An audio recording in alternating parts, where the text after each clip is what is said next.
내가 만드는 화성시 살림살이.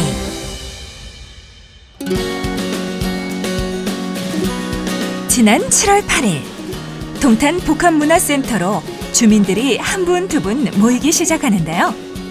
이날은 2015년 화성시 주민참여 예산 사전 교육이 있는 날이었습니다. 주민참여 예산제는 2011년 지방재정법이 개정되면서 전국적으로 의무화되었습니다. 주민참여 예산제는 지방자치단체 예산 편성 과정에 주민이 직접 참여해서 의견을 제시하고 주민 스스로 예산의 우선순위를 결정하는 제도로 화성시는 2012년부터 시행하고 있습니다. 2010년 기준으로 전 세계적으로 2,700개의 도시에서 시행되고 있다고 하니 정말 많은 곳에서 하고 있네요. 한정된 예산을 가지고 어디 먼저 긴급하게 시급하게 쓰는 게 우리 지역을 더 행복하게 할지. 기존의 예산 운동이 예산 낭비를 사후에 모니터링하는 형식이었다면 주민참여 예산제는 예산 편성 과정 자체에 주민이 직접 참여를 하면서 더 좋은 예산에 대한 고민을 하고 함께 만들어가는 과정이라고 할 수 있습니다. 동네에서 필요한 사업들도 한번 찾아보고 동네 분들도 많이 만나보고요. 서로 의견을 좀 나누다 보면 공통적으로 생각하는 이거는 좀 했으면 하는 바람들이 이렇게 모아질 거라고 보여지거든요. 2015년 화성시 주민참여 예산은 온라인과 오프라인을 통한 시민 제안 접수, 지역 현안에 대한 지역 주민의 의견을 수렴하는 읍면동별 지역회의와 제안된 사업의 타당성을 검토하는 제안사업 부서 검토, 그리고 분과별 검토를 거쳐 최종 결정하게 됩니다. 예산 낭비를 막는 감시에서 주민들이 직접 만드는 화성시 살림살이. 어떻게 만드는지 한번 따라가 볼까요?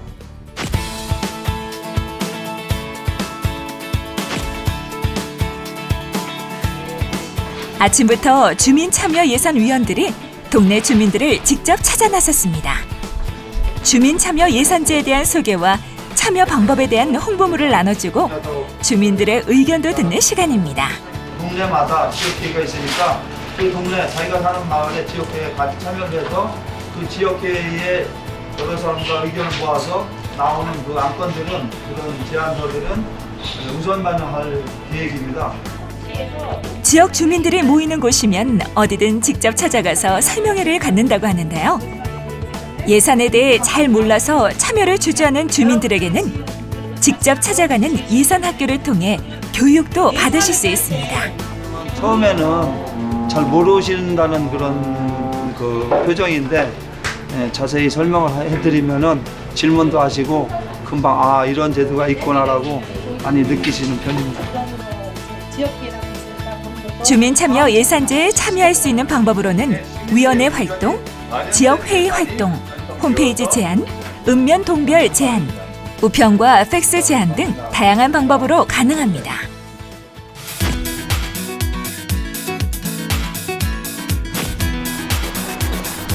어둠이 내려앉은 저녁. 오늘은 지역회의가 있는 날입니다. 지역회의는 지역 주민 간 자유로운 토론을 통해 시민 제안 사업을 발굴하는 것인데요. 관이 주도하는 회의가 아니라 지역 주민들이 중심이 되어 운영합니다. 지역회의는 읍면동별로 구성합니다. 자신이 속한 지역에서 모임을 갖게 되니 편안한 분위기에서 창의적인 의견을 제안하고 지역 주민의 의견을 수렴한다고 할 수 있겠죠. 처음 서먹했던 분위기는 이내 열띤 토론의 장으로 변하는데요. 동네에 필요한 사업을 제안하기도 하고 제안된 사업에 대해 서로 평가도 합니다. 그리고 가장 중요한 지역 주민들의 의견을 어떻게 모을지도 고민합니다.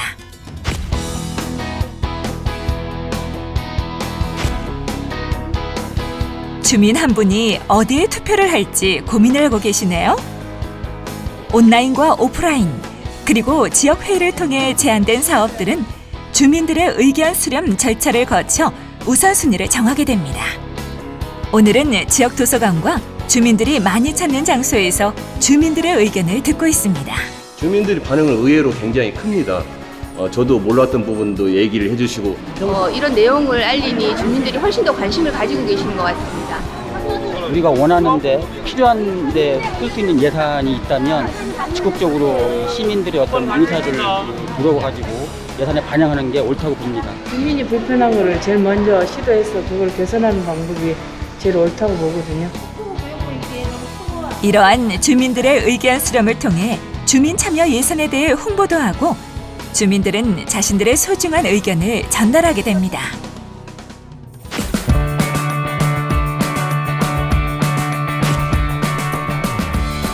우선순위에 선정된 사업 중에서 현장 방문이 필요한 곳은 위원들이 직접 현장을 방문해 현장을 살펴보고 제안자의 의견을 듣기도 합니다.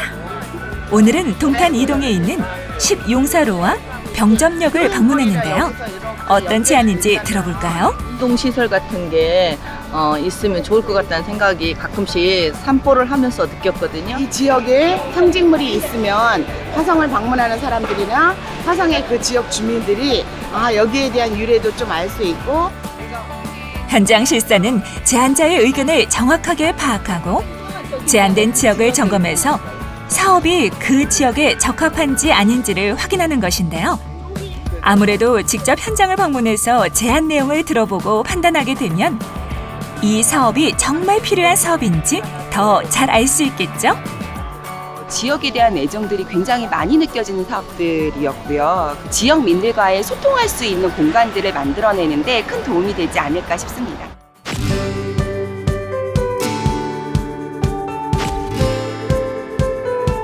분과별로 우선순위에 선정된 사업들은 화성시 부서 담당자와 함께 분과 토론을 하게 됩니다. 분과별로 담당 공무원은 제안된 사업에 대해 설명을 듣고 제안된 사업이 타당한지 함께 토론합니다. 또한 주민참여예산위원들은 분과별로 제안된 사업에 대해 이 사업이 주민들에게 꼭 필요하고 적정한 사업인지 채점을 하게 됩니다.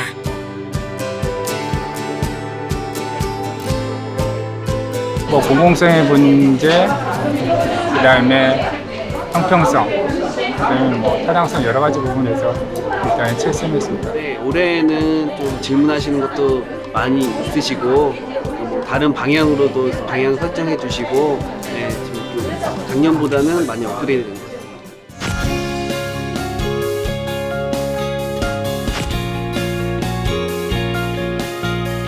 본 회의에서는 각 분과별로 선정된 사업에 대해 설명을 하고 위원들이 평가를 하는 시간입니다. 오늘 본 회의에서 최종 심사가 이루어진 주민 제안 사업은 화성시 각 사업부서와 예산부서의 조정을 통해 예산안에 반영되고 시의회에서 예산안 심의로 최종 결정하게 됩니다.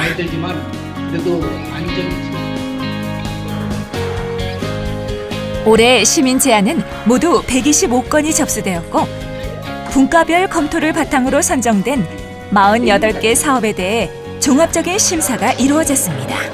문화적인 가치가 있는 것이라든가 좀 더 많은 사람들이 이용할 수 있는 것에 대해서 우선 가치를 두고 있고요. 가장 시급한 것인지 그리고 지역사회에 꼭 필요한 부분인지 메르스 여파로 지난해보다 제한된 사업은 줄었지만 올해 제한된 사업 대부분이 주민 생활에 밀접하고 신속하게 진행될 수 있는 다양하고 참신한 제안이었습니다. 주민 참여 예산에 대한 관심이 점점 높아지고 있다고 할 수 있겠죠. 많은 사람들이 지역회의에 좀 참가해서 자기 지역의 현안에 대해서 좀 더 활발한 토론이 이루어지고 제안들이 들어오고 그다음 그랬으면 좋겠고요. 지금은 현재 위원님들만 이 평가를 하고 있는 것이 조금 아쉽고요. 사실 많은 시민들이 같이 참여해서 정말 우리 지역에 필요한 것들이 무엇인지 같이 고민하면 더 좋지 않을까 그런 생각이 듭니다.